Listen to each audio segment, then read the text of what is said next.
Well, good morning and welcome to Frankly Speaking here on WYDC TV Big Fox. I am your host, Frank Acom, and we are broadcasting live and proudly from the Hesselson studio here on a rainy Marcus Street in Corning. So I've been wrestling with this all morning. If you joined us yesterday, we had former congressman, current candidate for assembly, and current chairman of the Steuben County Republican Party, and I'd have to say, as I normally do, fan favorite to Frankly Speaking, Joe Sempolinski joined us.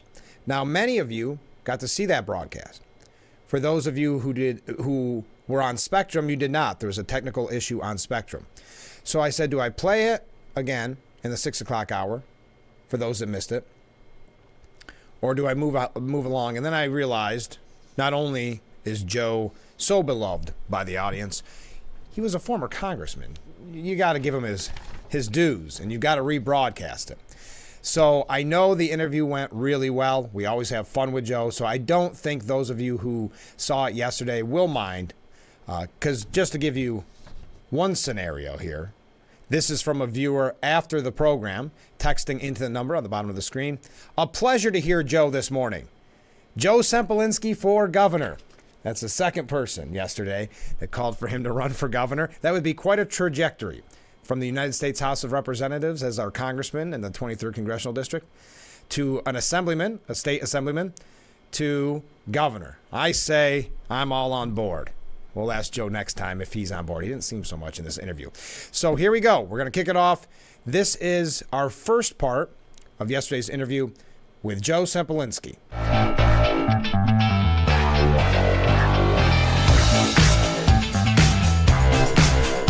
And welcome back to Frankly Speaking here on WYDC TV Big Fox, broadcasting live from the Hesselson studio. And this is the Steuben Senior Services Fund section of our program. Joining us in that studio is former Congressman Joe Sempolinski. Joe, thanks so much for being on the show. Frank, it's a pleasure. How's your summer going? It's going good. So I was thinking about this, and I know I said this last time when you were on the show. The world changes in between every time we do an interview. It's like an epoch has passed. Yes. You know, like we're in a different era than we were the last time we were here. And this is not just this time, the last time, and time before that, too. Every time. It gives for good conversation. It's great. Because we always have something to talk about. Exactly. And we don't have to rehash. No. Everything we said last time is irrelevant now. Completely. We can move forward. Biden was still running for president the last time we talked. Yes. And that sounds so shocking, but when you think about it, what is his bet? Yeah, what? Who? He's still the president. He's still the president. Oh, is he? Yeah. Oh, my goodness. So I'm told. Does he know that? I don't think so. Yeah. But isn't it amazing to think how much has happened? And what would this be, about a month and a half? It hasn't even been 2 months since the debate, has it? Oh, no. I mean, if you said at the beginning of the summer, this is how this is going to play out as far as all the twists and turns we've had with the debate, with the switcheroo, with the 2 vice presidential nominations. Let's not forget, we're not that far out from an assassination attempt that very nearly was successful on Donald Trump. So all these things have happened. You would have said this is a bad script from a movie. Yeah. This is too unrealistic, but such is life. Yes. And I get to enjoy having a wonderful conversation with you and our viewers on all these wonderful twists and turns. It is. I think the biggest twist and turn for me is how much I've heard weird in the last month. Is it catching on? Apparently, because one of the first ones to do the weird was the governor of Minnesota. Yes. And it is ironic. I mean, I don't know why the Democrats would want to open up the weird Pandora's box. No. Great piece, by the way, by Miranda Devine in the Post today, explaining the weird that is Walz. Right. Oh, goodness. So, he's out there on a lot of his policies, especially social policies, and some other things too, but especially social policies. So if that's what you want to say, if that's certain things about people that are Republicans are weird to the liberal elites of this country, if you really want to open up that question and talk about weird. Well, they have a lot of policies on the left which are exemplified by the new running mate of Kamala Harris that I think your average American, especially your average American in, let's say, Pennsylvania or which doesn't matter Michigan anymore. Or Wisconsin or Georgia or Arizona or Nevada, they're going to find the positions that are now the mainstream positions, apparently, of the Democratic Party to be weird. So if we're going to have a conversation about what's weird, I think that is a win for the Republicans, because they're the ones that are trying to appeal to the folks that are sort of the average American, much more than the Democrats are, and what they consider normal is pretty abnormal. And that's why, I guess, weird, creepy, but is that the whole reason that they picked Walz? Because his catchphrase was weird? I think there's actually something to be said for that, because he was not sort of on the top of the list, not the most prominent governor in America. He sort of put out a video saying that Senator Vance was weird, and that got some traction on social media. And, I mean, what does that say about Vice President Harris's decision-making skills? That somebody gets some people on the far left who are already probably voting for her, right, excited, and that's who she ends up putting on the ticket, as opposed to perhaps putting forth a candidate that would have expanded her base. I mean, the Democrats have a real problem of they just cannot tick off goofballs on X or Twitter or whatever you want to call it. Right. And again, these people will vote for her no matter how much they complain or scream or what have you.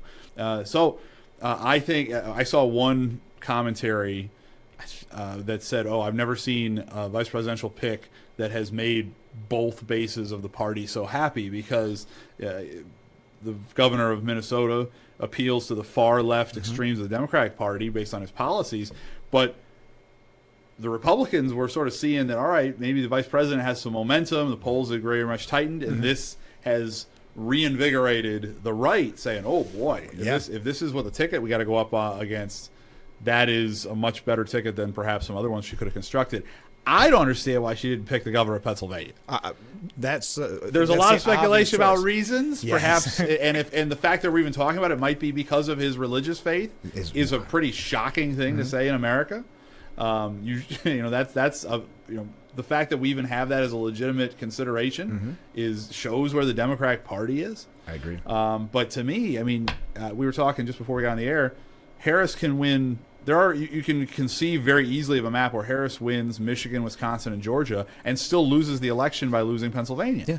So if there's somebody out there that could get you even the smallest sliver of new vote in Pennsylvania, why don't you take it instead of doubling down on weird, wild, wacky, radical policies, or whatever they try to. I saw a comment, and I think it was on Twitter. I don't know. All this stuff starts to blend together, but it was from a Harris supporter saying Walz is a great pick, and it's all fun and games until we lose Pennsylvania on election night. Well, and I thought that was a really good point. I mean, Pennsylvania is 19 electoral votes. It is the biggest of the swing states, and again, it's the one that is going to be, if you look at where the polls are at, and pretty consistently has been throughout the last 6 months, one of the few consistent things in this election, has been sort of the tipping point state. There is a lot of scenarios, and some of the most likely scenarios, where the whole ball of wax comes down to Pennsylvania. So, it may feel good to, if you're a lefty on Twitter, that you got the person that you hadn't heard of 3 weeks ago, but now you think is the greatest thing in the world. But it's about winning votes, right? It's about winning the election. It's electoral votes. You need to get to 270 electoral votes, and Pennsylvania is a big batch of electoral votes. I understand how the media works, and I understand how politics and punditry work. I love that. Are we pundits? I don't know. By definition, I think we're the voice of the people. I think that's where we are. Right, but I like that that there's so many people coming out now saying, thank heavens, I wanted Walz the whole time. I didn't want to tip the scales, but I want to. Really? 71% of voters had no idea who Walz was. They couldn't have picked him out of a lineup. They would have thought he was the skipper from Gilligan, 6 months ago. Exactly. That's a good one. That's not an original. I saw that somewhere. Oh, that's perfect. I heard from a friend who is going to vote Harris no matter what.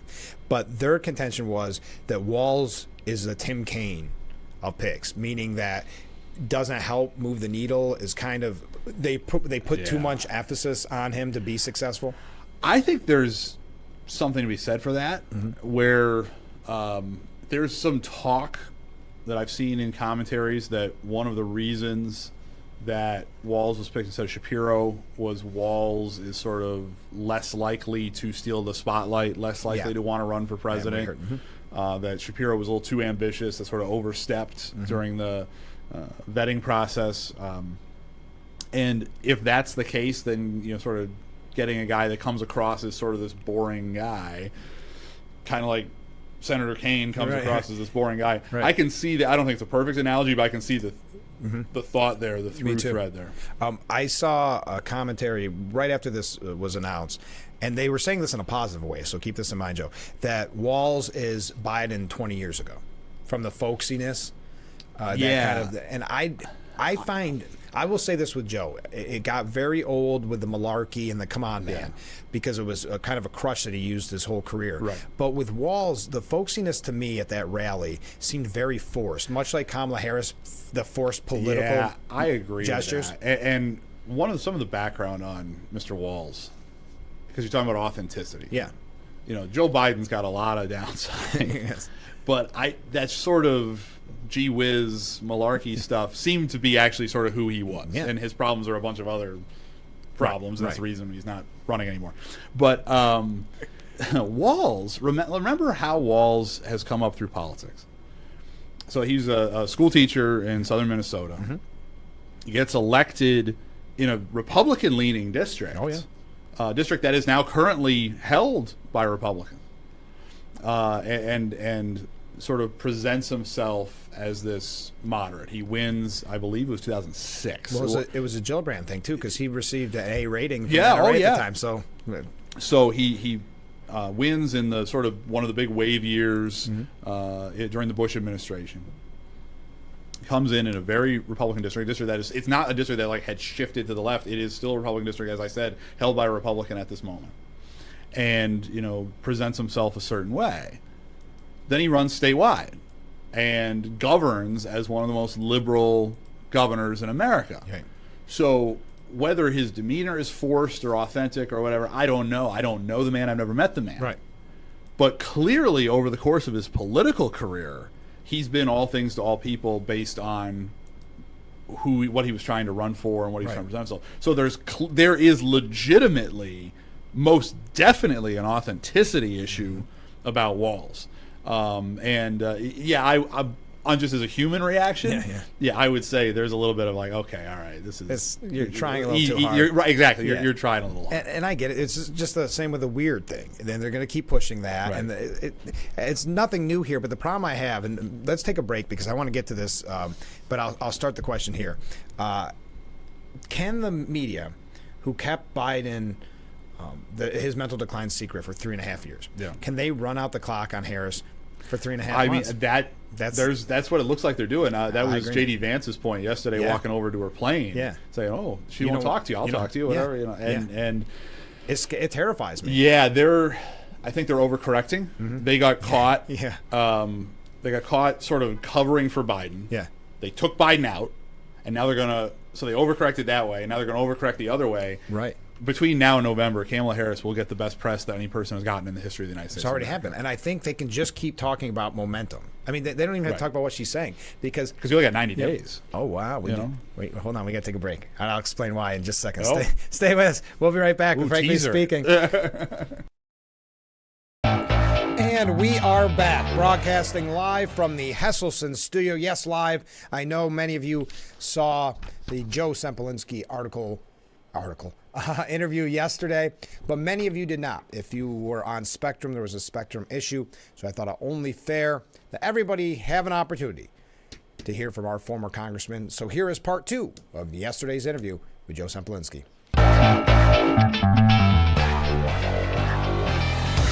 Welcome back to Frankly Speaking here on WYDC TV Big Fox. I'm your host, Frank Acom. We're broadcasting live from the Hesselson studio. And joining us in that studio during the Steuben Senior Services Fund section of our program, Joe Sempolinski. Thanks, Joe. Thanks for being on. It's always a pleasure. All right, so we were talking about this idea that the media can really hide, I think, the real faults of Harris and Walz for 3.5 months. Yeah, so as we were talking before the break, I think the level of scrutiny that she's been under has been so dramatically less than what other people have been under. And again, I think it's an overcorrection from they got sort of shown to be frauds by protecting Biden, who was clearly compromised. They, for a sort of wonderful few weeks were giving Democrats the treatment that Republicans always get, the level of scrutiny that you always get as a Republican. Wasn't that amazing to watch? But then you knew what was coming next. If Biden goes down, now you've got Harris, and Harris, the stories are, these sort of glowing things where, it's about, well, she wasn't really the border czar. Right. Even though you had one news outlet who had reported repeatedly with her with the title border czar, and then said, oh, we were wrong. Yeah, you know who that was? It was Axios. Yeah, who just cut 10% of their staff. Oh, well, there you go. See, there's your problem right there. Yeah. And so you have these people sort of recrafting the narrative around her in real time in sort of this really shocking way. And Senator Vance, yesterday they had the two planes, his plane and Air Force Two happened to be on the tarmac at the same time. And he walked over to her plane and was talking to the media that was sort of camped outside, saying, hey, she won't talk to you. Doesn't that bother you? Aren't you journalists? Right. Don't you want to, because the way it's supposed to be, and I'm very much for freedom of the press. It's a constitutional protection that's very important to a healthy republic. But it should be for everybody. It should be any member of the press can ask any question, and any member of the press has an obligation to hold everybody accountable, regardless of the label, the partisanship label or the ideological label that's on that person. And when the press, when the fact that you see this sort of groupthink where, oh, we're going to protect Biden. Oh, Biden's going to go. Oh, we got to protect this lady. When you see that, it shows that it's not a fair game. No. And your average American, if there's a theme that I talk about every time when I'm on Frankly Speaking, it's the average American is not stupid. Right. The Democratic Party's presentation, a lot of their gamesmanship has to do with the premise that they think the average American person is stupid. Absolutely. We can see what's going on. Your average person can see it, even if they're only following politics peripherally. They can see that the tone has dramatically changed regarding how they're covering Kamala Harris to how it was handled before, or how they cover J.D. Vance or Donald Trump. And it's a problem not only on a partisan level, but it's a problem for the republic. Where if we're going to have the functioning system such as it's designed to work, part of that is a free press, but part of that is also a fair press that is handling people in an equitable fashion. And I'm a public figure. I've always been very open with the press. Sure. I expect to be treated fairly, but I'm open, and I am subjected to scrutiny. Democrats should be subjected to the same scrutiny. Yeah, and I would point to one example. The story about Walz and maybe misleading on his background when it comes to his service. Right. If that were J.D. Vance, how would the coverage be this morning? Because you have, who was it, Chuck Todd? Well, it's absurd to call it stolen valor. Maybe he did duck out of a few things and mislead, and Van Jones saying similar that, well, maybe he was a little loose with his language. Let's just clean that up. Instead of presenting, hey, this is what the person said. This is what his service record is. You figure out if you're comfortable with that. Right.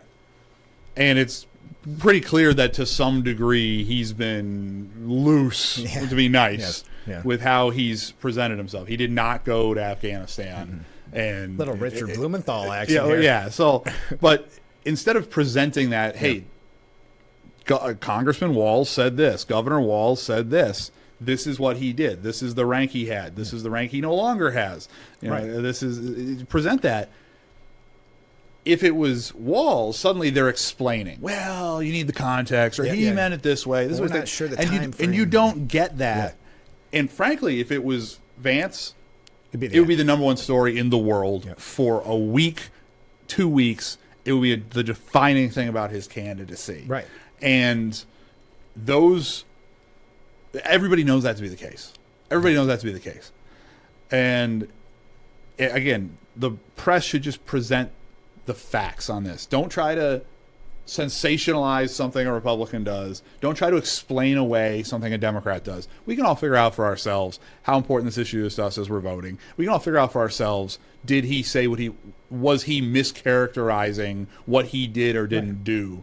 in the service. But again, it just concerns me, and I don't want to sound so jaded, but I work in the business, and we followed it so closely that the media, the places I'm hearing about his background, Fox News, New York Post, that's about it. Right. I go to CNN, and it looks like Harris's campaign site. That's right. So I don't see a scenario where they can't try to just run out the clock. I think you're right. The American people are smarter than that. But at some point, there are the people that just from the peripheral, just keep hearing it over and over again, that could be duped into thinking this is the greatest ticket to perhaps ever be put in. Well, I mean, that's the other portion of it. We talk about how our system's supposed to function, and I refer to it in the context of the press.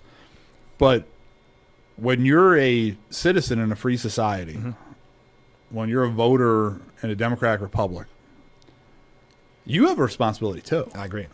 And you have a responsibility not just to vote, but a responsibility to fully participate, a responsibility to educate yourself, a responsibility to think critically about what's being presented to you from either side. And this is why there's so much talk all over the years of we need to have an educated electorate and all these things. And that's a true statement. The system does not function if you don't have a electorate that is thinking about things in a rational, critical way. And I understand your average person has a lot that they're dealing with in their life. Sure. That is, they're dealing with their kids, they're dealing with their job, they're dealing with money, they're dealing with health, they're dealing with whatever they're dealing with. But I do always, whether you're a Republican or a Democrat, whether you're a liberal or conservative, whatever your perspective on the issues, please, please, please take a little extra time, take an extra half hour, take an hour to really think critically about what you are presented, and really do take the time to come to the best conclusion, the best choice when you're voting, as opposed to just doing it based on gut or doing it based on some story that you saw that was sensationalized or what have you. Usually if you scratch the surface a little bit, you can find out what the truth really is. Now, another question, and we probably should take a break here, but I don't know how to answer this question. I don't know if you would know how to answer this question, because we're Republicans, right? Yeah. But so it says on my voting card. Yeah, wouldn't it bother you if let's just create a hypothetical question here? If all of a sudden Trump said, what, I'm not running, and we don't get a say as a Republican, and they just put in, let's just say for argument's sake, Mike Pence from last go round, right? Or whoever, J.D. Vance, wouldn't that frustrate you? Because you already had the fix being in against Bernie, where they said that they don't care about their own voters, and that never mattered. And now you're saying you have to vote for, if you're a Democrat, you want to vote for the person who has never received one single vote to be the presidential nominee for the Democratic Party. Yeah, it's certainly unprecedented in modern times. Yeah. The last time a president dropped out was a president that could have run, chooses not to run is a better way to phrase it, was Lyndon Johnson. Right. And actually that's a good analogy, because that is also the last time that someone received the nomination of a major political party without competing in a primary was Vice President Humphrey in 1968. So that is the circumstance we're presented now, where so far seems to be that most Democrats seem to be surprisingly happy with this, despite the fact that she was a really bad candidate when she ran for president 4 years ago, didn't even get to the primaries. The one little positive moment for her in the polls when she called Joe Biden a racist, which her claim to fame somehow got her the vice presidency, which is one of the reasons the Democratic Party is insane. Yep. But there are provisions in place to deal with vacancies. And I think what's sort of rubbing people the wrong way along these lines is this isn't a situation where somebody got sick. Right. This isn't a situation where somebody, heaven forbid, died. Sadly, the Republicans were almost dealing with this situation in a very different way. They were an inch away from dealing with that. And who knows what would have happened there. Thank God that that's not how that played out and that President Trump is safe. But this isn't an emergency situation. And you have to deal with an emergency situation. I think what's bothering people is this is so sort of insular within the Democratic Party. How did really just Nancy Pelosi just take this guy out? Right. The president of the United States? Did Chuck Schumer sort of help her? All these sort of questions sort of swirl around it. And then poof, magic. Suddenly it's not Biden-Harris, it's Harris-Walz, and ignore the man behind the curtain, you keep going. I think that sort of execution of the sort of emergency provisions you have in place for any sort of vacancy, that way that it happened, I think, is leaving a weird taste in people's mouths, especially for people, these sort of peripheral voters you're talking about. They go, "Oh, wait a minute, I didn't know that's how that worked. This is how this works. The guy could just be swapped, whatever." So that is sort of sitting weird with, I think, some people, and again, especially sort of moderate or less engaged voters. Did you see that with Nancy Pelosi, where they asked her, like, are you and Joe good? Are you friends? And she's like, you'll have to ask him, which is something you never say if you're actually still friends, right? Yeah. If someone's like, hey, Joe, you still friends with Frank? You'll have to ask him. Yeah, I don't think they are, going and having a barbecue this weekend and hanging out. I think there's probably, she took him out. Yeah. She was the tipping point when, and she is still the most influential within the party apparatus of the Democrats, even though she's no longer speaker. For whatever reason, she's the most influential, and people, I don't know why they do, but people listen to her. Yeah. And when she started to say things on the Sunday shows of like, he'll do the right thing, this sort of thing. I was when going, he makes up his mind after he already he has adamantly said he is staying and has made up his mind. Well, once he makes up his mind, once we make up his mind for him, yeah, exactly. It may be different. So she's got a lot of SWAT, and I don't like being in a situation where Nancy, regardless of anything, I don't like being in a situation, whether it's speaker or party or whatever, where Nancy Pelosi has a lot of SWAT, because the direction she wants to move the country is very much in a direction I think is not in the best interest of the American people. Right. We got to take a short break. Stay with us. A lot more to cover right here on Frankly Speaking.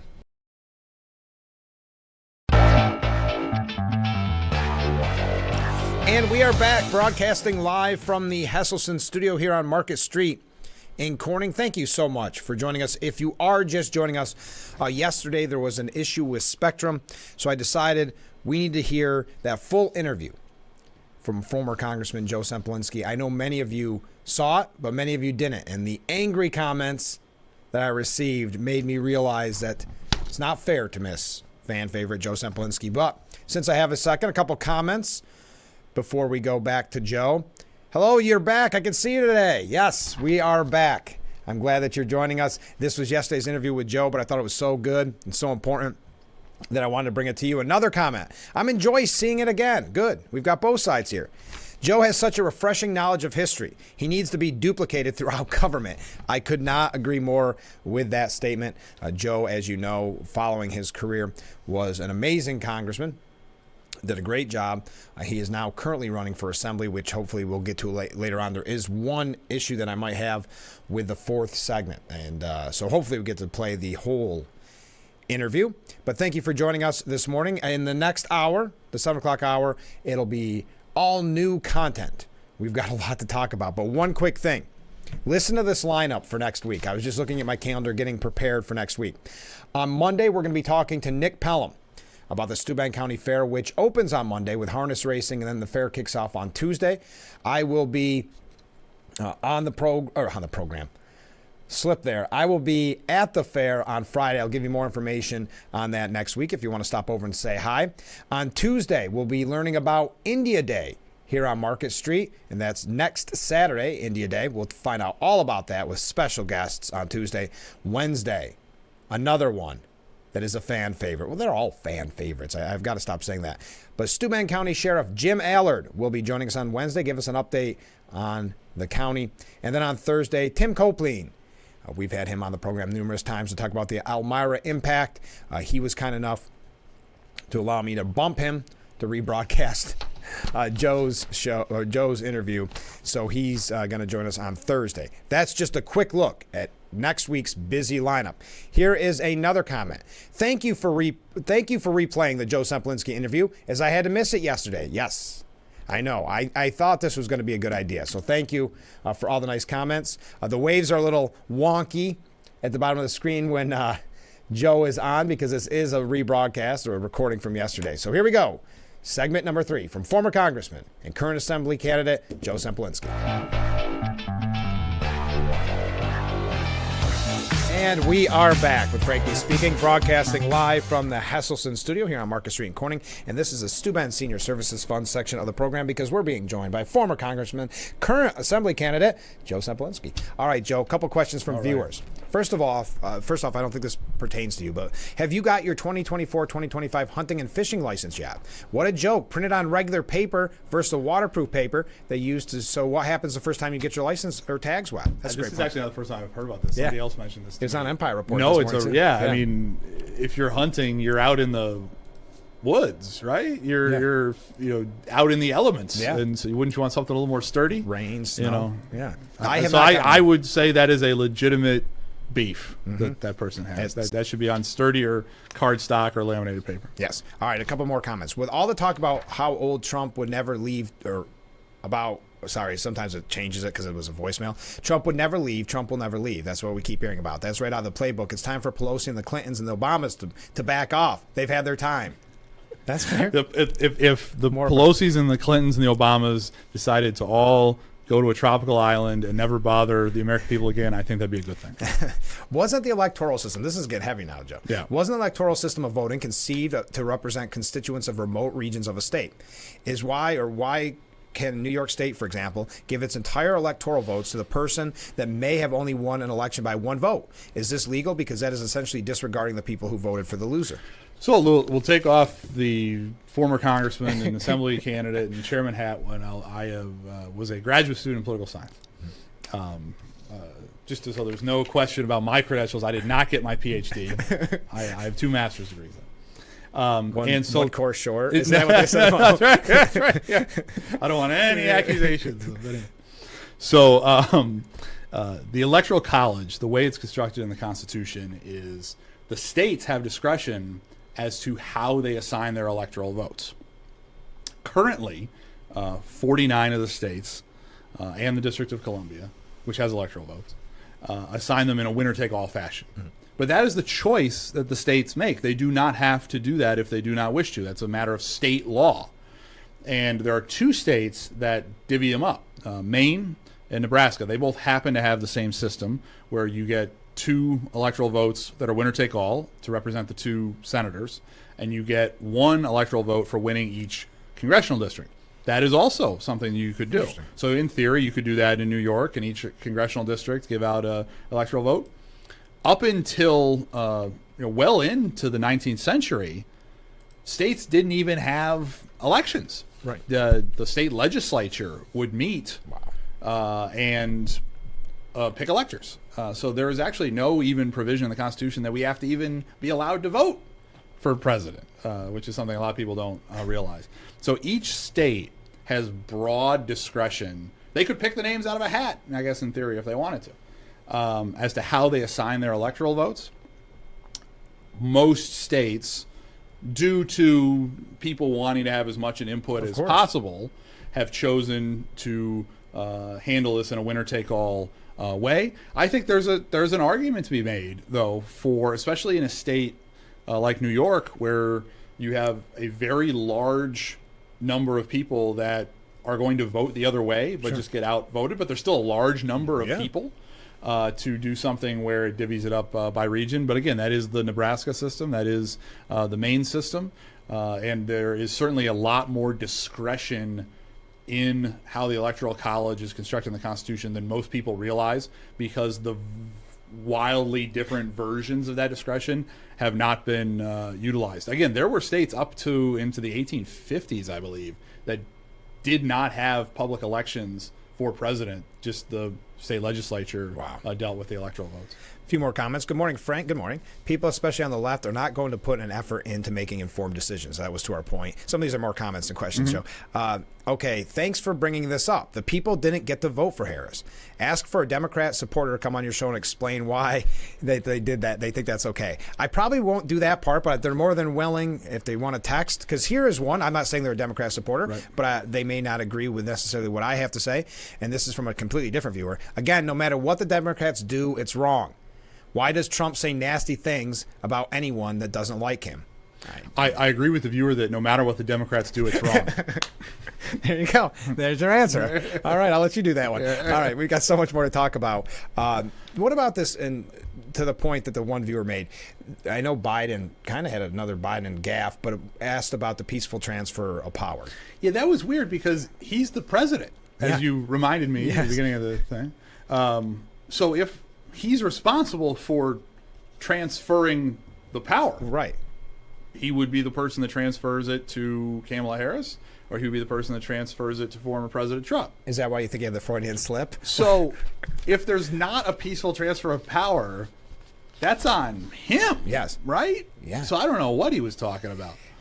He says, if Trump wins, no, I'm not confident at all. Then he caught himself and said, I mean, if Trump loses, I'm not confident at all. Okay, so he's talking. I think he's a little confused, which is why he's no longer the Democratic nominee for president of the United States. Boy, it's got to be. You got to be a little heartbroken if you're Biden and think of this. And I know I'm not going to get into the whole conspiracy theory about did he nominate Harris because or endorse Harris because he was kind of saying, hey, I still got a little power, guys. You're not all kingmakers. I just got to have fun. There may be some truth to that. There may be. Yeah. So I do have a little bit of fun with that. But imagine you've been a loyal Democrat for this long, and you're the only one that could beat Trump. And it's right. That's his argument. Yeah, that was his argument when he didn't want to leave. So if he thinks Harris is the weaker candidate and endorses him, if Harris loses, his legacy is back. Because he can come back out and say, I told you. But Nancy Pelosi, Obama, this is just me playing games in my mind, but there's something to that. I would say on the human level, I think President Biden's having a rough time right now. Yeah. I mean, this is a guy whose entire life has wanted to be president. He first ran for president in 1988. Isn't that crazy? Yeah, that's how long he's been chasing that office. And this is how it's going to end, and with this sort of being shuffled aside. Mm-hmm. But on a human level, there's that. However, we're not playing games here. Mm-hmm. We're not trying to make people feel good. This isn't a participation trophy. We're talking about the most important job in the world. A job that affects the security and prosperity of not just every American, but every human being on the planet. And just because I don't want to give it up because I really want it, it doesn't. That doesn't fly. This is serious business. This is life or death, and if he clearly was as compromised as he apparently is, it shouldn't have taken him that long. No, and isn't this one of the biggest cover-ups and scandals really in presidential history to see? And not just Harris. I know they're putting on Harris, but the whole White House covering this up for. Let's even give benefit of the doubt. A year and a half, 2 years? Oh, I mean, they had it in bubble wrap. Yeah. And anytime you mentioned it, it was some sort of right-wing conspiracy. Right. We were talking about cheap fakes. Yeah, about a week before the debate. Like 2 visits ago on this show, I think, right? We were talking about a lifetime ago. A lifetime ago. And so with this summer, the narrative was, oh, Biden's fine. Biden's fine. And that's really a disservice, again, to the American people. It's a disservice, whether you feel he was all right at a certain point in his presidency or is all right now or whatever, it became very clear that he wasn't going to make it 4.5 more years. Right, as far as being able to function. And to try and it's how cynical is that? Like, he's got to get him through the election. And then what were you going to do? Yeah. If we know that he's iffy now and he's not going to get better, it's going to get worse.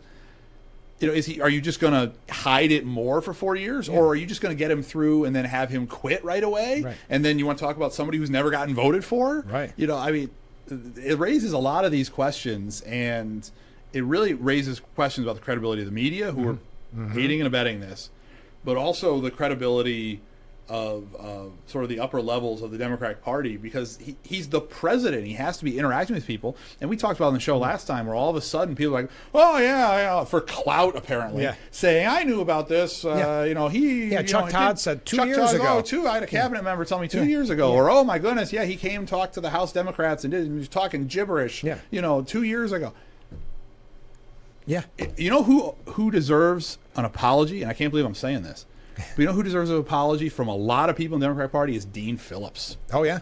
That guy sacrificed his entire career in Congress to say what was obviously true, that Biden couldn't hack it for a full second term. And he was ostracized. He was made a pariah in that party, and all he did was tell the truth. So I don't agree with Dean Phillips' politics. I wouldn't vote for the guy, but he deserves an apology from the leadership of the Democratic Party because he tried to do what he felt was the right thing. And how unfundamentally fair is it to the Trump campaign, who has focused this long on their attacks on Biden, spent the money on Biden, and then it's the old bait and switch too? Well, I mean, now you've got a situation where, and we were talking about earlier in the show, where trying to run out the clock, right?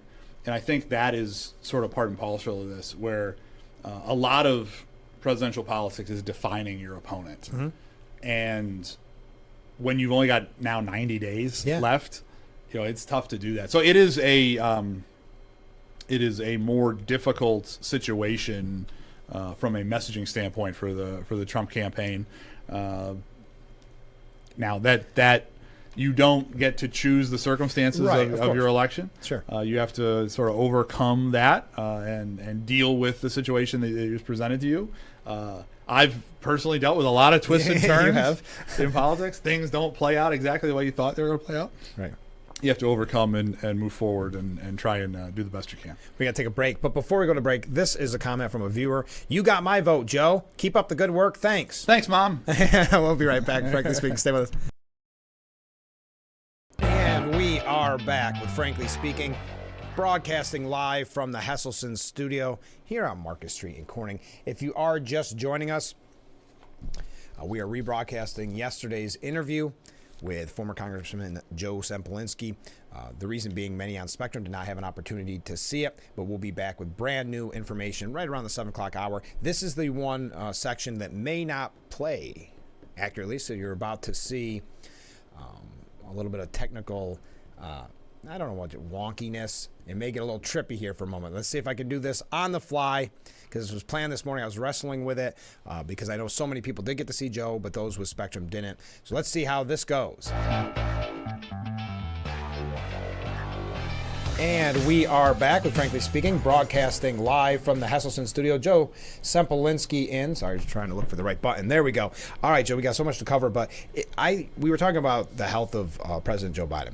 And if you think about the fact that he never took that debate, then he would still be running for president. And the reason I mention that is it's never been about his health or the safety of the country. It's all been about electability. No, absolutely. And it's one of the, I mean, it's weird to go back and watch it now. And they haven't scrubbed it yet. Yeah. But you can go back and see that video where he's like, hey, Donald, I'm going to debate you twice. And like he's the macho man calling out Hogan or something, right? And it was Jimmy like Mouth of the South was in the background. Right, exactly, right. Yeah. Jimmy Hart would have been a better vice presidential pick. But so it was like a professional wrestling thing. It really was. He wanted that debate. Yeah. He begged for it. He taunted Trump into it. And you're absolutely right. Imagine if the debate had happened on the normal schedule. Yeah. Because normally we do these debates in September, early October. Everything's settled. Too late to swap somebody out then. Yeah. So you're in a very different situation. Do you think it was a setup? Some say it was a setup by the people around him. That's a possibility, given how unprecedented it was. I mean, we're talking months. Oh, yeah. Months earlier than any debates ever occurred in history. I think there is a possibility, and this is just possibility, where it was a roll of the dice, right? Where, because they have to know what they're dealing with, right? They have to know that he's a little iffy. And so it was either, all right, because the public reason was, or, sort of the accepted reason was he wanted to hit a hard reset on his campaign because people were concerned about his, electability. I think maybe doing it that early was, all right, we're going to call the question now. If he goes out there and he's cogent and does well, we fix that problem and we're good to go. Probably won't do another and you're debate. off. And you're off running to November. Or if we're going to have to pull the ripcord, better to do it now. Yeah. So there may have been some voices, maybe sort of peripheral to the Biden inner circle, saying, yeah, do it. Yeah. Knowing that if you're going to face plant, it's better to face plant early summer than it is to face plant, early October. Right. And now you have a situation where you have, switcheroos happened and, their base is all fired up. Well, and one of the reasons I asked that is because I have the theory, but I predicted wrong on the first time. Though I wasn't wrong, I didn't think there would be a debate. And I was wrong that there was a debate, but I wasn't wrong and Joe shouldn't have done the debate. So, I mean, so that much is certain. I could twist this. I could twist it. But I don't. Right now, Harris, as we were talking about with the media and running out the clock, she gives speeches, a teleprompter speech. One commentary that I read actually defended not having like rally speeches by saying, sure, she reads from a teleprompter, but she picks really good speeches to make. I thought that was a really unique spin on it, right? But so she's got the teleprompter. She knows the media is going to protect her. Why go for the debate? We saw her in debate performances. Right. Does not do a good job. When asked, same reason why she's not talking to reporters, because the whole word salad, which I wish there was a different term for, but it's true. Yeah, she speaks in sort of circles. Yeah, she says the obvious thing over and over again. Right. Like the election is a choice, and choices are about elections. Yeah, the election is a big choice. So why would she? What does she have a benefit from a debate? All while Trump's kind of pushing back and saying maybe he doesn't want to debate. Why? Yeah, I mean, you're seeing this sort of tit for tat where Trump says, "I'll debate on Fox on this day," and she's like, "I'll debate on ABC on this day." Yeah. And it sounds like, they're both trying to find a way to make the other one look bad, or make the other one look like they're the chicken, or and they're both acting like candidates that maybe don't feel it's in their interest to have a debate. So I am skeptical as to whether a second, I guess in this case really a first debate happens. But Donald Trump can say he scored the first knockout in the history of presidential debates. I think we talked about this before, but I've watched so many debates. There's something about it. It's like a prize fight, right? Right. But it's a kind of like a prize fight when it's disappointing. There's never a knockout, but you go, oh, my guy did this good or he did this bad. This was Buster Douglas, Tyson. I mean, this was stunning the world like no one's ever seen. I can't just say there's never been anything like it, because most of the time, most debates, one of my axioms is you cannot win an election in a debate. Right. You can lose one. Yeah. But you can't win one. Right. And so, the lower the office, the less the debates really matter, because only the really tuned in pay attention. So most debates, even presidential debates, partisan people watch it, and they just say, "Oh, my guy did great," because they have a rooting interest, like watching the Bills game. Where, the Bills could be iffy, but they're my team, and they're great. That's not what happened. No. And to your point, it was so shockingly different. Mm-hmm. And you knew it was different the minute the debate had, where they're crying on MSNBC, on CNN, they're like talking about him like he's dead. Yeah, I know. I sent to one of my friends the meme from The Simpsons where like, stop, he's already dead. Like, it was like that. Yeah. So it was the most consequential debate in American history by a mile. By everything else, Kennedy, Nixon, you're talking about, well, that's consequential because it was on TV for the first time and sort of showed you had issues. You had to campaign on TV in a different way or whatever. This is... He's not the nominee anymore. He's gone. Because of one night. But think about that back to what we were saying with Biden. How bad you got to feel. One bad night in his mind. It's got to feel like the world's against you, and it's got to be a bad place. And I'm not saying that lightly. It's just... Wow. And he's still president until the end of the year. 4 or 5 months, So. We got to take a short break. Stay with us. We'll be right back. And we are back with Frankly Speaking, broadcasting live from the Hesselson studio here on Market Street in Corning. There was one small little clip at the end of Joe Sempolinski. We're not going to play that just for time. It was just kind of wrapping up our message that you heard at the beginning. So thank you for joining us. Thank you to Joe Sempolinski for being a part of the Steuben Senior Services Fund section of our program, giving us the full hour yesterday. If you're wondering why I rebroadcast it, it's because Spectrum was having an issue, so many of you missed it. I hope you enjoyed Joe being on the program. I had mentioned just a little scheduling issue here. Tim Kolpien is going to be on the program today at 7:20. We're going to talk about the Elmira Impact Hockey. We've had him on in the past, if you remember, during the Salvation Army Telethon. They helped ring the bell, as a matter of fact, and we'll talk about that. On Monday's show, Nick Pelham from the Steuben County Fair, he'll tell us all, and Steuben County legislator, I should add. He's going to tell us all about the fair, what to expect this year, because it kicks off on Monday with harness racing, and then the rides and what you think of as the fair festivities start on Tuesday. And then on Tuesday, we'll talk about India Day. India Day here, kind of a tradition here on Market Street in Corning. That's coming up next Saturday, so we'll talk with representatives from India Day and from STICA. And then on Wednesday, Steuben County Sheriff Jim Allard will be our guest. So that is a star-studded lineup, and we are just getting started with the scheduling for next week. So I think it's going to be a week, not just to mention with all the topics of the day. So let's take a quick break, and then we'll start hour number 2. Yes, hour number 1 already in the books with that rebroadcast of Joe Sempolinski. And now we get ready to begin hour number 2.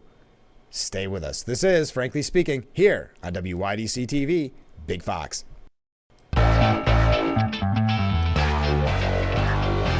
Hour number 2 of Frankly Speaking. I'm your host, Frank Acom. We are broadcasting live from the Hesselson studio. If you are just joining us, then you missed Joe Sempolinski again. We rebroadcast that interview in the first hour. We have so much to cover. The debate has been agreed to, which is interesting. It is the September 10th ABC debate. I know during his press conference yesterday, former President Trump was looking for, I think, 2 more, one on Fox News and one on NBC. But as of right now, the ABC News announced that the debate will be on September 10th.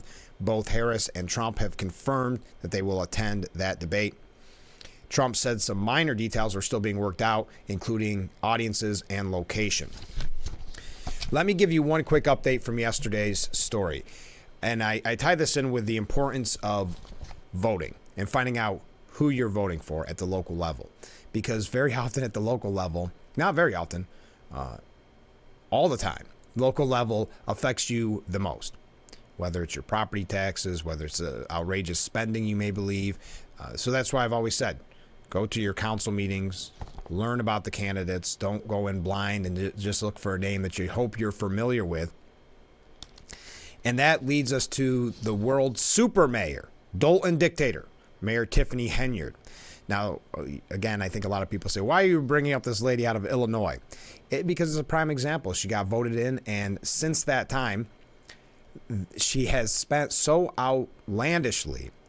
Well, I'll tell you about the budget numbers here in just a moment. She spent more, as they're looking into the books. Her and her staff spent more than $43,000 in Amazon purchases in a single day, even as the municipality's finances are in shambles. Now, you'll recall she put up posters of herself at taxpayer expense saying weird things like, Mayor Henyard loves you, those type of things. She goes on lavish vacations at taxpayers' dime, allegedly.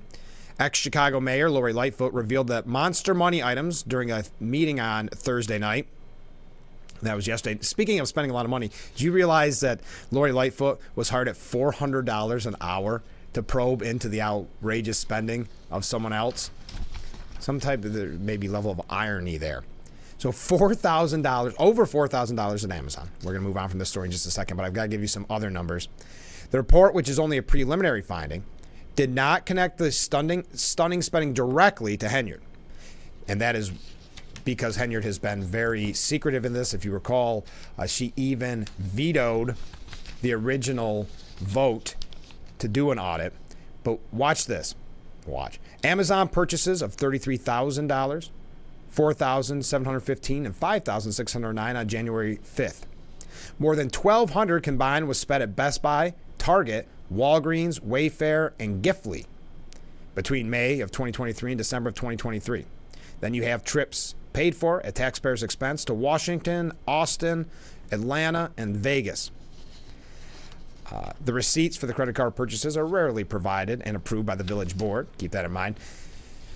It is noted that the village's general fund, which used to pay for most of Dalton's expenses, has a negative balance of $3.65 million as of the end of May. Waves coming in. In April of 2022, so a little over a year or 2 years before, it was $5.61 million in the black. Now the village has struggled to pay its monthly bill. So a prime example, a shining example of why we have candidates on this program from maybe different municipalities, different cities throughout our viewing range so that you can learn. Because in the media landscape today, it is very difficult to find out about a candidate unless you go to their Facebook page, but it is their Facebook page. But some at the very local level don't even go to Facebook or have a website. So that is one of our goals. It always has been and always will be to have as many candidates on this program before Election Day as possible. All right, now back to the national scene. Trump and Harris have agreed to that debate. CNN, in their typical questionable fashion, says the Harris v. Trump, I don't know why it wouldn't be versus. The Harris v. Trump debate is already looming as another historic pivot point in an extraordinary campaign. Now, is this the pivot point? Now, I understand. Now, Vice President Harris did answer a reporter's question for the first time, I want to say in 17 days. Yesterday, we're going to tell you what she had to say here in just a moment. But one of the things we talked about with the former congressman, and we've been bringing up on this program, without any type of media scrutiny, without any press conferences and interviews, it has been a campaign run entirely on scripted speeches at rallies. So this gives the media the opportunity to continue talking about the momentum of Harris.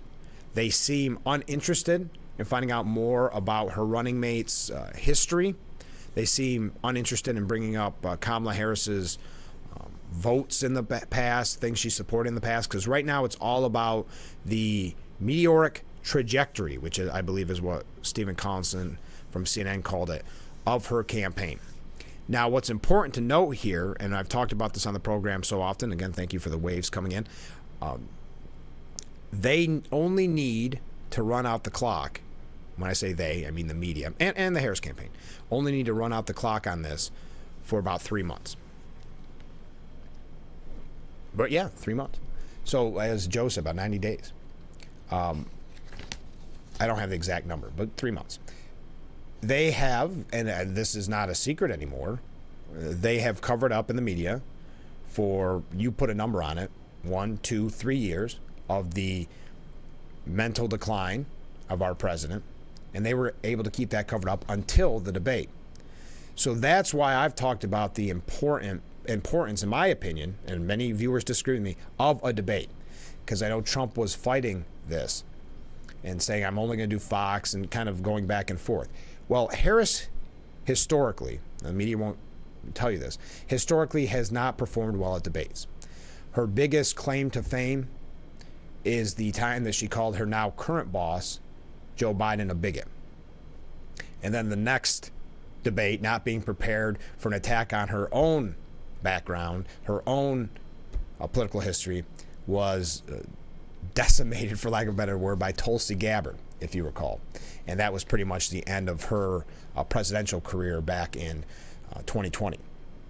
So, having said all that, if they can cover up Biden for 3, 2, 1 years, however many years you think the mental decline really started kicking in, it will not be a problem for the media to also say, oh no, we're fine with the teleprompter speeches. We're fine with just the rallies. Maybe a friendly question from a friendly reporter. We're fine with all that because we want to run out the clock. And 30 days is absolutely nothing. Look at how much has happened in 1 month. So politically speaking, a lot can happen.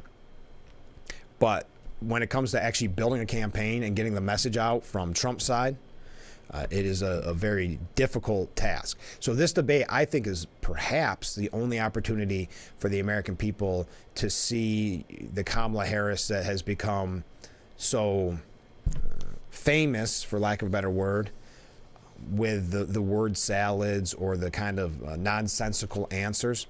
And again, what, at least back in 2020, were weak performances overall in debating. And Trump's style, no one can predict.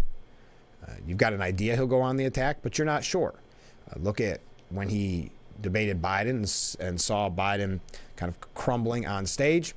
He stepped back and showed discipline that many, even Trump supporters, were surprised to see and were maybe relieved to see. So it is a huge test for both candidates, says Stephen Collinson. The build up to the debate on September 10th, assuming it goes ahead, I like how, and I tend to lean towards that. If Harris continues this momentum, continues being able to kind of, for what some of the media are calling the basement campaign, like Biden did, very select campaign. It's kind of like in boxing when you have a very boring fight where you have one person's a slugger and you want to see the other person be a slugger, but they just run around the ring. Some would, I don't want to get too much in the weeds on this, but like a Floyd Mayweather Jr., where they're not really exciting fights to watch, but technically they're fights running around. That's kind of the basement campaign strategy, which is run around, avoid any type of negative attention. That's why the history of Walz and his military service has been kind of an issue and kind of a problem for Harris, but not as much as it would be if the story was J.D. Vance, because then it would be 24/7 coverage. With Walz, as many outlets, and we're going to get to this in a moment, many outlets downplaying the, quote, misstatements that he's made in the past. But according to the media, and it's all outlets, the honeymoon continues. The polls show Harris with an edge over Trump, and this is coming from the New York Post. The vice president came out on top 50% to 42% in the Marquette poll when third-party contenders were added to the mix. Head-to-head, Harris also led 52 to 48 in the national matchup. Per the poll, for context, Trump and President Biden were dead even at 50 apiece in the school's May poll. This is the kind of thing, you got to remember, the money came in at the very beginning because big money donors were sitting back and not giving to Biden. So she had that huge momentum with the money coming in. And then because of the scripted speeches at these rallies, the media was able to say, wow, this is a completely different Harris. So you're going to hear the word honeymoon and momentum very often from now till November. And the honeymoon, I don't believe, is going to end when it comes to media coverage in the next 3 months. Now, it was 18 days since becoming the Democrat nominee that Harris has dodged the media. She finally answered a question yesterday, and we are going to talk about it when we come back. How do you like that? Stay with us. We are going to listen to hear from Tim Kolpien from Myra Impact Hockey in just a little bit.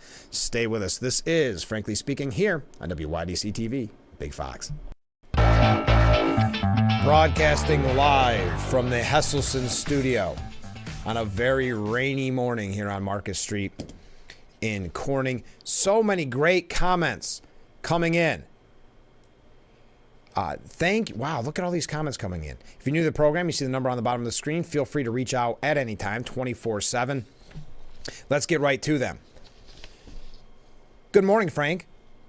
Good morning. I'm adding that as a wave. Sadly, this is quite common, and this is in reference to Super Mayor Tiffany Henyard from Dolton, Illinois, overspending and destroying the budget, allegedly. And that's why we say pay attention to local. Sadly, this is quite common, i.e. Addison. Great point. In these situations, laws should be in place that triggers automatically an audit, and criminal prosecution should be to the full extent of the law. I will say it's great that with the situation with Addison, that she no longer has a pension. And that's the first time since that law in New York was enacted that has actually been triggered.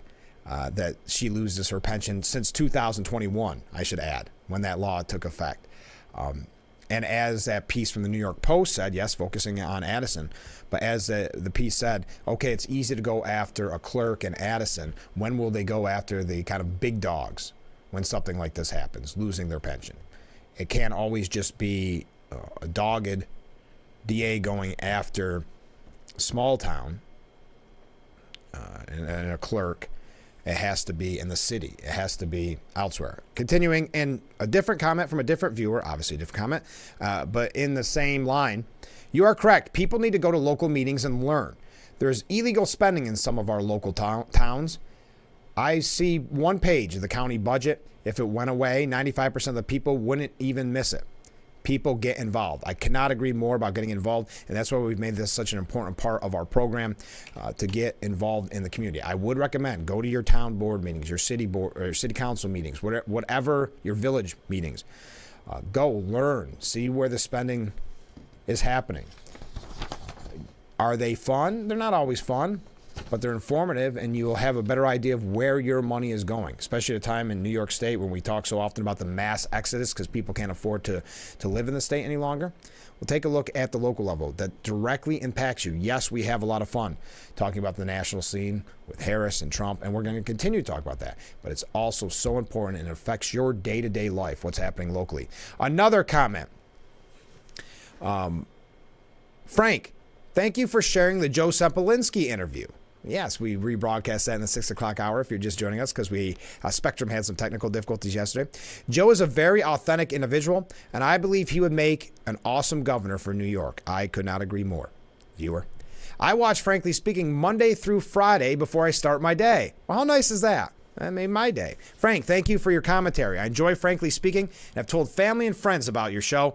Keep up the amazing job you do. It is greatly appreciated. Don, thank you so much. That's so kind to start off my Friday morning with all that. Thank you for telling your family and friends. And thanks for watching Monday through Friday. All right, let's get back to Harris. I have some other comments I didn't have a chance to get to. We'll get to them after we talk with Tim Kolpien in just a moment. Did you see before Kamala Harris talked yesterday with reporters, I think one reporter, and answered just a quick question, that her presidential campaign reportedly declined a request for comment about declining requests for comments. Let me word that a little different. This is coming from the Daily Beast, a far left organization, a media outlet. The Harris campaign has declined a request for comment about when Harris plans to stop shunning media availability. They were upset that the reporters have not been given a chance to ask the vice president questions in an unscripted setting. They're starting to see this pushback a little bit. So she did respond to a question yesterday. But think about this again. Let me reword this. Harris's campaign declined requests for comment about why Harris declines requests for comments. Wow. But she finally, after 18 days since becoming the Democrat nominee, fielded some questions. They asked when she would do a formal press conference or a wide-ranging interview. She said, I've talked to my team. I want us to get an interview scheduled before the end of the month. Now, let me just highlight. We had Joe Sempolinski on yesterday and rebroadcast this morning. When Joe, and in full disclosure, I was his communications director while he was in Congress. So my job was to set up interviews, book interviews. There's more to it than that, but just to give you an idea. One of the things that he was very proud of and should be proud of, he gave weekly press calls where anybody in the press or local press, national press, whoever could call in and ask him questions. You didn't know what the questions were going to be. You didn't know what the topics were going to be. He did that once a week through his whole term. Up until the point, and I should have asked him, his last press call was within a few hours of him no longer being in office. So right up until the end. That's a man running, or a man that is a congressman for the 23rd Congressional District in New York. You're talking about the vice president of the United States, who, even though she's never been voted on to be the presidential nominee, is the presidential nominee for the Democratic Party. She has not given an interview in 18 days. And she talked to her team, and they want to do an interview before the end of the month. Keep in mind, it is August the 9th. So when she said that, it was August the 8th. I don't even think that in any way, shape, or form could be considered transparency or really availability to the press. Before the end, so one interview from, again, the Democratic nominee for president of the United States who never received a single vote from a Democrat for that position. And she doesn't feel that she needs to answer a question or do a press conference or a formal interview in really a month. One, maybe, and do you think that will be a tough interview? Do you think that will be an interview like Trump very often goes to, the confrontational interview, or do you think it will be a softball? How great is your campaign going? Did you expect this much momentum?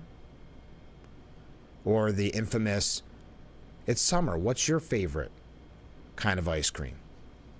How would you like to spend your summer vacation?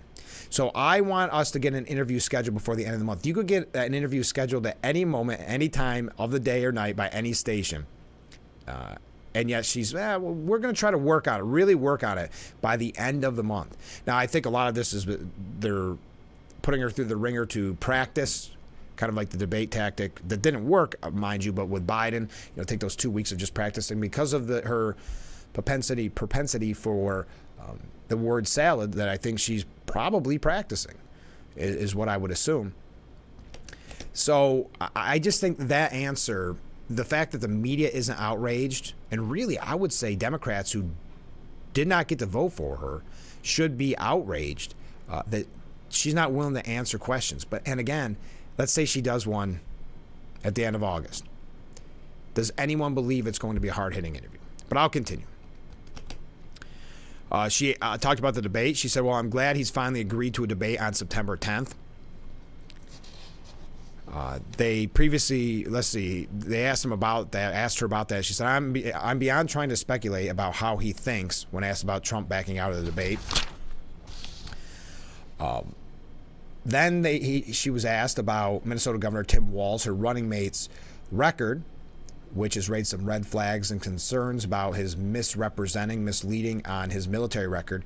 She said, listen, that's one of the things that we hear a lot from her and others, that, listen, I praise anyone who has presented themselves to serve our country, and I think that we all should. Interesting way of putting that. Maybe that's just why she's practicing for any type of interview and why she can't do one for a month. Listen, I praise anyone who has presented themselves to serve our country, and I think that we all should. I find that a little bit presented themselves. I find that to be a weird choice, but I'm not nitpicking, just curious. Harris has gone 18 days without holding a formal press conference since emerging as the presumptive nominee last month. President Biden endorsed her on July 21st. All right, when we come back, we're going to read some of your first we're going to hear from Tim Kolpien, and then after that, we're going to hear some more of your comments. We're going to talk about Tim Walz and the National Guard issue. So stay with us. I know it's a quick show this morning. We're having a blast on this Friday morning edition of Frankly Speaking. We will be right back.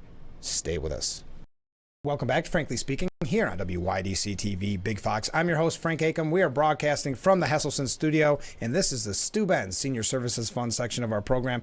And Tim's back. Hey, Tim. Good to see you. Hey, Frank. Thanks for having me. We've talked to you a few times. One was during the big Salvation Army telethon, which we're going to get to that in a little bit. But tell us about the Elmira Impact, formerly Junior Enforcers, correct? Right. Tell us, for those that aren't aware, what is the Elmira Impact Hockey? So Elmira Impact Hockey is junior hockey. We're going into our 5th season. Congratulations. Thank you. And by junior, sometimes people hear junior and they think, it's small kids. Right. But it's not. In the hockey world, junior hockey is basically between high school and college. Okay. So our players are age 17 to 20. They come here to Elmira to play from all over the world. We have players from all over the United States, Canada, and Europe who come play here every season. And they come play here because our league, the USPHL, is heavily scouted by college coaches, okay. and they are looking to play college hockey or move up to higher level junior hockey. And we've talked about it in the past, but you've had some really big success stories through the years with the Elmira Impact and having people turn pro. Well, so we have had people who have gone on and played in the minor leagues. Okay. It's only 5 years. Yeah. Right, but we've also had several players who are playing Division I NCAA hockey. Okay. And we had one player last year who was invited to the Washington Capitals summer camp. I knew there was that was our first NHL invite for a former junior enforcer. Now, when it comes to Elmira Impact, this isn't free, right? That's correct. So how is Elmira Impact supported? So we're largely supported by people in the community. Okay. And we're always looking for additional business partners to come aboard if they want to have a positive association. We also have, besides the players from all over the world, we have local players who come in as well. And that's one of the reasons that 5 years ago we started the program, was to provide an opportunity for local players to play hockey at this level. Okay. And in business partners, if someone's interested, what should they do? Just go to elmiraimpact.com? They can go to elmiraimpact.com. They can shoot me an email. My email address is Tim, Tim, at elmiraimpact.com, and I'd be happy to sit down and talk about the possibilities with them. Great. And you mentioned there's some players from out of town. Obviously, that means that there's going to be a need for host families. Is there a need again this year? That's why we had you on last year. There is. There's always a need for host families. And one thing we've learned over the years is that we ask for host families year-round. Okay. But at the same time, our players begin to show up here later in August. Okay. So we're making another appeal because you can never have too many host families. You can never have too many options. What are the responsibilities if someone thinks about becoming a host family? So basically, the host families provide a safe home away from home for our players. Again, the players have come here from all over North America and Europe. They're here for 7 months. They get here in late August, and then they're here through mid-March. They do go home for a holiday break around Christmas and New Year's, and they are on the road a lot with the team because we travel all over, playing our road games. So basically, it's a safe place to sleep. It's a home away from home, to give these guys a little bit of comfort, give them some downtime, familiar place to unwind with good people when they're here. What kind of time commitment is it for host family? Because it seems as if, I'm sure, between schooling and from practice and games, there's probably not a lot of time they spend with the student, do they? No, actually, the players are they're away from the house a lot. Right. They practice every day for 2 hours. They have team meetings every day. They have team workouts every day besides the road trips and their educational responsibilities. Sure. Yeah, so they are out of the house quite a bit. And it should be mentioned, and this is not the reason to do it specifically, but there is a monthly stipend for each player, correct? There is. It's the monthly stipend is $450 per player that's paid to the family. That helps offset the cost of the additional groceries. Sure. A little bit offset the cost of room and board. And I should say that these players are high character players. Mm-hmm. They've all passed background checks. And they are here to get positively noticed by higher level leagues. Right. So they sign very strict codes of conduct for their behavior. And that's an important part if you do want to move on in the future, because they'll know your background if you screw up. And also, as a bonus, if you are a host family, free admission to all home games. Free admission to the games, and also advertising opportunities for any businesses that hosts are associated with, sure. and other perks as well. But I mean, one of the greatest perks though is we have host families that have hosted our players, year after year, sure. and they develop lifelong relationships yeah. with the players that they host, and they're still in touch. Many are still in touch with their players today. So they stay close. That's got to be something neat too, as a family, watching your player move on and move along in their career and in their life. We have the International Exchange Program on the program quite frequently to promote that as well. And you're talking about lifelong bonds. Exactly.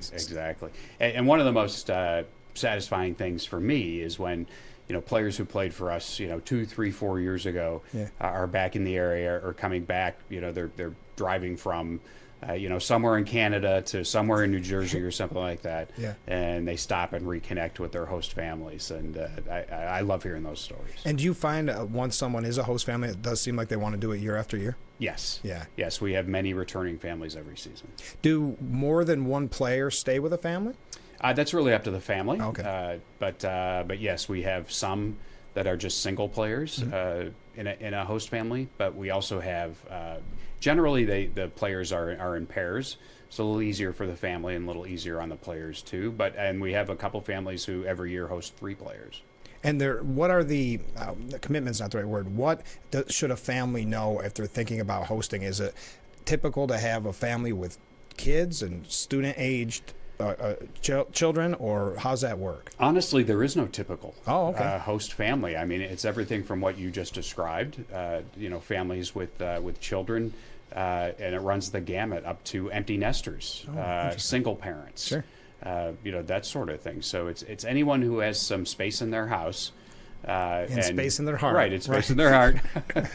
and who really wants to have a meaningful, positive impact on a hockey player. And again, I'm happy to talk with anyone who might be interested to learn a little more. And that's why I'm glad that you joined us, because on this program, so often we talk about community. And when you think about community, Elmira Impact is a very important part of the community. And what one of the responsibilities is community service projects. Correct. And there's a time of need by various charitable organizations and various groups. How can maybe a charity or whoever get in contact with you and talk about community service projects for the students? Yeah, so our players have to complete so many hours of community service every season. Okay. So we are always looking for opportunities. And one of the players from last season and I were on your show here during the Salvation Army ringing the bell last year, right? and ringing the bell. So I mean, anyone who's interested in having us involved, again, can feel free to shoot me an email, Tim at elmiraimpact.com. And ringing the bell has to be the easiest community service project. That was just fun. It is. There was no physical labor or anything involved in that. Just cold. We have a couple situations where sure. I've got a bunch of 18, 19-year-old guys in the peak Athletes, health condition, and they've said, hey, we've got stuff that needs to be moved from point A to point B, and gotta get the hours in. But ringing the bell is probably one of the easier, more enjoyable. I have a feeling this year everybody will volunteer for ringing the bell, right? Because we'll need it again. We're going to be doing it again. We'll be here. So just before we go, if someone's thinking about being a host family, want to be a business partner, want a community service project that they can help you and you help them, what should they know? Where can they find out? They can find out more by contacting me, Tim, Tim, at elmiraimpact.com. They could also text or call me at 607-769-6805.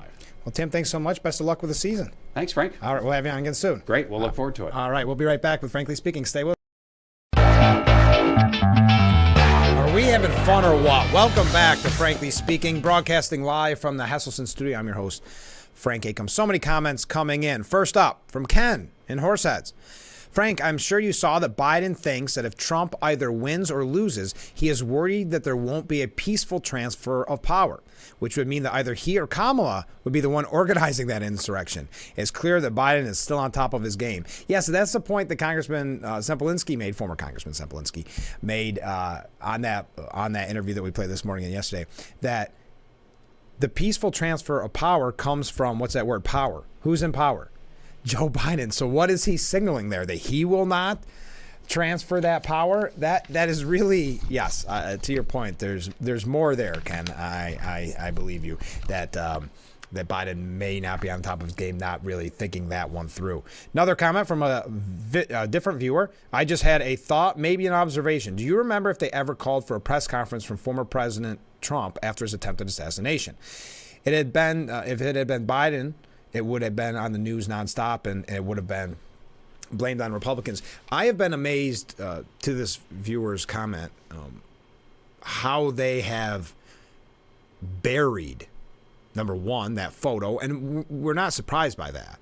The media had said right around the time, probably 2-3 days of coverage of it, we've got to stop showing, and this Axios was reporting it, we've got to stop showing the photo because it's so powerful and it's really what they called propaganda for the Trump administration. There was an attempted assassination on a former president that was inches away of throwing our country, or an inch away from throwing our country into chaos, and heaven forbid what it would have led to if it were successful. And yet the media just does not and has not covered it since the early days. Now, to the point about the press conference, I don't think they needed to, because remember, he was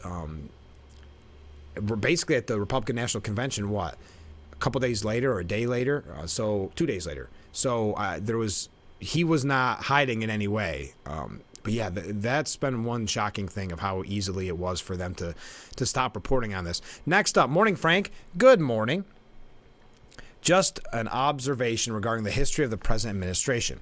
If during the upcoming debate, in which once again Trump shows that he is not afraid to venture into hostile territory, yes, ABC, if Kamala says anything about securing our border or curbing inflation, then hopefully people will plainly see that what she says is just lip service. Well, she's been doing, I'm not saying a good job, but the media is portraying it as a good job of explaining the border, scenario. And about inflation, I'm not sure if she's addressed that. Because right now they're allowing her to use the talking points and rallies from a teleprompter and saying that she's doing a wonderful job. And thank heavens the reins of the Biden White House are off and she can be the great candidate she's always meant to be, never mind what happened in 2020.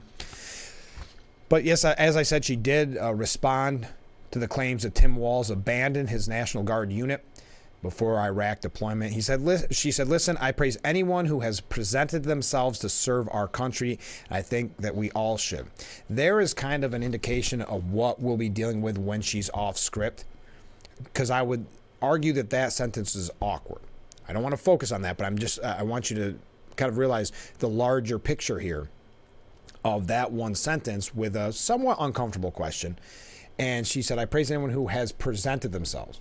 Now, presented may not be the word she wanted to use there, but I praise anyone who served our country. How's that?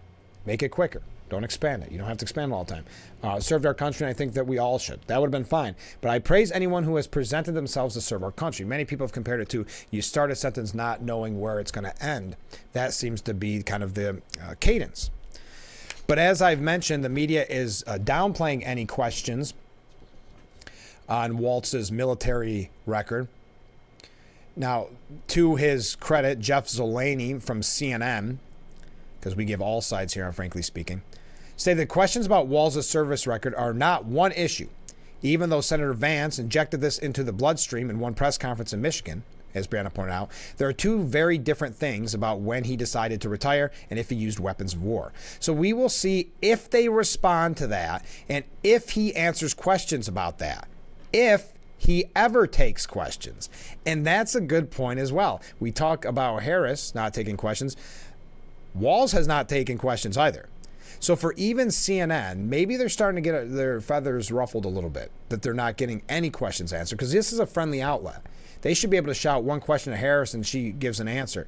So we will see if the campaign, responds to that and if he answers questions about that. Could have been the end of the sentence.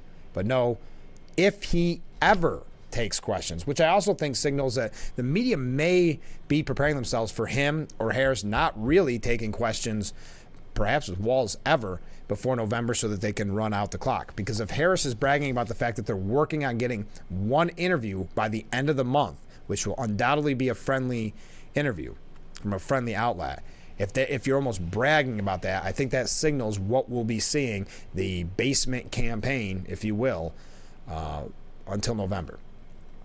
The run out the clock, play it safe, read those scripts at the rallies, get some celebrities involved, have your Zoom conferences with various groups, but don't answer any real questions about your past, about what you would do in the future. Because remember, we didn't have the primary process to learn about her beliefs and learn about where she wants to take this country if she's chosen president for 4 years, because she was given the nomination to be president of the United States by the Democrat Party without a single Democrat vote. And I know I stress that a lot, but I think it's important to take that in when, and I've mentioned it, I don't think that Democrat Party minds, apparently. I think it goes back to Bernie and Hillary. They just accept the fact that the elites will pick their candidate for them. So maybe it doesn't bother them. I would find it very upsetting. I equated it with Joe Sempolinski. If all of a sudden the shoe was on the other foot and they said, now that Trump's out, we're going to give you guys Jeb Bush or Mike Pence or one of the elite picks. If you want to find out more about this, because I know we've talked about it, some outlets are starting to present Walz's record, but they're doing it in a way which is very media tricky, which is Vance alleges, Vance pounces on Walz's record for political purposes. So not denying the fact that there are real questions about Walz's military service embellishments, not denying it, but not making it the focus, making the focus on his mean old nasty J.D. Vance. In 2000, well, we don't have time for it because it's been such a busy show. But at the New York Post, an article by Chris Nessie and Isabel Vincent it's about 9 pages, puts together all the times that we're aware of thus far of Tim Walz's military service embellishments, from claiming he carried weapons in war to making people think he deployed to Afghanistan. It's a very good article, so much so I'm going to put it in the drawer here to save for future use. So you may want to find that for yourself. Now, to go back to the media bias before we take our last break, Brianna Keilar from CNN on Inside Politics argued that 2024 Republican vice presidential candidate, Senator J.D. Vance, quote, may be an imperfect messenger to criticize Tim Walz. So J.D. Vance may be an imperfect messenger to criticize Tim Walz over his claims about his military service because, and I quote, the title combat correspondent, which she acknowledged is the title Vance held, quote, kind of gives you a different impression that he saw combat. So instead of saying, wow, there's some real questions here about Walz, let's take a look at it, because in the past this would have been a major scandal for any candidate in the presidential race if you weren't out to get one guy and make sure that one person was never elected. So instead of downplaying Walz's or focusing on Walz's record, you're downplaying Vance's record. This is what Keilar had to say. I want to give you the full quote because we want to be fair here. One of the things I think is, at what point did military service become a liability? That's one of the things that's sort of on my mind as I look at this. Well, I guess probably when you embellish on it, right? I also think that J.D. Vance, as a messenger on... Wait a minute. So they say, when did military service become a liability? And then goes on to criticize Vance and say he's the imperfect messenger for this. Hypocrisy does not even bother those in the media, even when you're watching it in real time. But I'll continue with what he said. I also think that J.D. Vance, as a messenger on this, may be an imperfect messenger because we have, as you introduced him, as a combat correspondent, which is what his title was. But when you dig a little deeper into that, he was a public affairs specialist, someone who did not see combat, which certainly the title combat correspondent kind of gives you a different impression. So he may be the imperfect messenger on that. But at the same time, when you have the argument going on where it seems to be, did you really serve your country unless you were shot at a lot? I just think that that's a very kind of gross place to be, because there is so much service and sacrifice that goes on in the military. Anyone in the military or who values the military will tell you that there's a lot more than just being in danger. And here you have them bickering over something which should be an asset that they are both bringing for their candidate. Hold on. Let's think about that. So if anyone in the military or who values the military. So if you don't agree with Brianna Keilar's point, probably means you don't value the military. And that point being, you can't criticize Walz for misrepresenting his service. If you do, it means that you don't care about the military, and that's a gross place to be. Isn't the media fascinating, folks? Let's take a short break. I mean, just the way they can hide the bias. It's infuriating and fascinating at the same time. But stay with us. We'll be right back with Frankly Speaking here on WYDC TV, Big Fox. And we are back. How hard is it to believe? At one time, we just had an hour show, and now look how fast the 2 hours go. Thank you for so many comments coming in from viewers.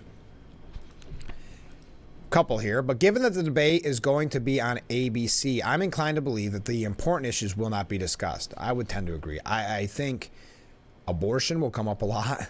I think questions to goad Trump into getting angry and on the attack will definitely come up. Another comment that the VP covered up, the VP nominee, covered up, essentially lied about his military service, just shows that he is as deceptive as Kamala Harris. Thank you very much for these comments. What do we do here? We got just enough time. Can I get through everything? No. Here, now the New York Post has an editorial board has a really interesting piece this morning. It says, "We're not going back." That's what Kamala Harris tells her crowd. Which chant? We can't go back. We can't go back. A lot of chants of lock him up, which, when we heard about it on the other side of the coin, that was the worst thing that could be said. But we want to go back to when inflation was reliably low and working class wages were steadily rising for minorities at the fastest pace of generation. So yes, we do want to go back, says the New York Post editorial board. We want to go back to affordable mortgages and car loans. We want to go back to when gas was cheap and America was an energy exporter. We want to go back to when the border was under control. We want to go back to when the world wasn't aflame. And that's something I think that's overlooked very often, the peace and prosperity that the media will not talk about during the Trump years. They want to focus on the very end with the pandemic that no president could have controlled. We want to go back to a world that wasn't on flame with Vladimir Putin on the march in Ukraine and Iran's proxies attacking Israel on all sides, and Americans on those army bases. We want to return to a foreign policy that doesn't enrich Tehran or tell Moscow to take new U.S. hostages whenever it wants some of its spies and arm dealers freed. We want to return to a government that doesn't mandate DEI, these type of things. We want to get back to leadership, and I'm skipping this real quick because we're almost out of time. We want to get back to leadership that doesn't gaslight us nonstop, claiming our economic woes are transitory or just rich people's problems. We want leaders who won't make taxpayers who never went to college or paid off their loans bail out students so they'll vote for the party of giveaways. We want to go back to the government that works, that gives workers a chance to do better. We want to undo all the, quote, progress of the Biden-Harris years, not keep digging the country even deeper into the hole at home and abroad. We can go back, and we must. That was from the New York Post editorial board. I can't believe it. We are out of time for today's edition of Frankly Speaking. Oh, here's a nice comment from a viewer. Thank you for re-showing Yesterday with Joe. Yes, if you're just joining us because of a technical issue with Spectrum, we decided to rebroadcast. Many of you saw it, but we decided to rebroadcast former Congressman Joe Sempolinski's interview in the 6 o'clock hour. So that gives me a good segue into talking about next week. Listen to this lineup. On Monday, we'll be talking with Nick Pelham. He is with the Steuben County Fair. He's going to tell us about what to expect this year. It actually starts on Monday with the harness races, but the actual fair activities, the rides and the games, that starts on Tuesday. Then on Tuesday on this program, we'll be talking to representatives from India Day. We had that interview last year as well. It's become a tradition here in Corning for India Day. It is on August 17th in Centerway Square, and we'll learn all about it from representatives from the Southern Tier India Cultural Association, or STICA, STICA.org, if you want to find out more. But I'd say wait till Tuesday. Catch you here on Frankly Speaking. And then on Wednesday, Sheriff Jim Allard. It's been a little bit since we've talked to the sheriff. Speaking of the sheriff, do I have time? Oh, no, I mentioned this with Joe yesterday. The sheriff's been making national news. He has an NBC News interview about how great the protocols are about hiring at Steuben County. This is a national news story. And it was in reference to the shooting of Sonia Macy. And I just want to read you the quote real quick. I think I have enough because I promised you I would yesterday. We didn't have enough time with Joe. So they were asking about, who do you hire? What if there's a concern? You hired somebody that wasn't good for the job because maybe of anger issues, something like that. So they said that probably they don't have the background checks in smaller areas like they do in New York City. James Allard, the sheriff in Steuben County, New York, south of Buffalo, I'm reading an exact quote here, uses Guller to vet his applicants despite heading a rural agency. Allard pointed out that after the murder of George Floyd, New York State changed its police hiring laws in 2021. The state now requires agencies to make applicants sit through a battery of psychological screenings, including written exams, an oral interview, and assessments for psychopathological disorders, negative personality traits, and substance abuse issues. This is his quote. I'm a big believer that the size of the agency doesn't matter. It's whether or not you establish best practices and adhere to them. If you hire the wrong person, you're going to spend so much more time and effort to get rid of them than you will in 5 background investigations. So there we go. We'll have to ask him about that. I'm going to put that in the drawer too because we're going to ask about that next week. Have a great weekend, everyone. We have had a fun week here on Frankly Speaking. Thank you for all the waves. Thank you for all the comments. Make sure you join us every weekday morning starting at 6 for Frankly Speaking. Only on WYDC TV. Big Fox will see you bright and early Monday morning. I look forward to it already. Have a great weekend.